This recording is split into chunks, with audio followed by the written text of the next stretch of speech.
আউলিয়ারা কার উকবা ইখতিয়ার, জাহেলারা কার দুনিয়া ইখতিয়ার। আধ্যাত্মিক রোগ যদি বেড়ে যায়, আরেফে রুমি বিশ্বকবি, কবিকুল সম্রাট আল্লামা জালালউদ্দিন রুমি রাহমাতুল্লাহি আলাইহি হাদিসের ব্যাখ্যা করতে গিয়ে বলেছেন, বান্দা তোমার শরীরের মধ্যে যখন রোগ হয়, বিক্ষত হয়ে যায়, তুমি ঔষধ লাগাও, মলম লাগাও। বান্দার অন্তরের ভিতরে যখন গুনার আসর পড়ে, এক একটা গুনার দ্বারা কালো দাগ পড়ে যায়। ক্বালা রাসূলুল্লাহি সাল্লাল্লাহু আলাইহি ওয়াসাল্লাম, আশ-শাইতানু জাসিমুন আলা কলবি বানি আদম, ফাইদা যাকারাল্লাহ খানাসা ওয়া ইযা গাফালা ওয়াসওয়াসা। এ বান্দা, প্রত্যেকটা মানুষের আত্মার মধ্যে শয়তান বসে আছে, হাঁটু গেড়ে বসে আছে।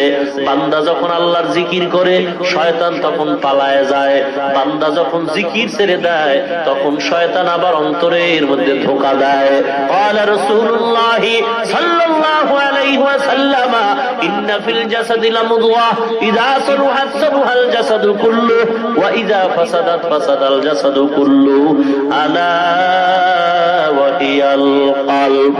পয়গম্বর বলেন, উম্মত, প্রত্যেকটা মানুষের বাম দুধের নিচে একটা গোশতের টুকরা আছে, এই টুকরাটার নাম কলব, এই টুকরাটার নাম আত্মা।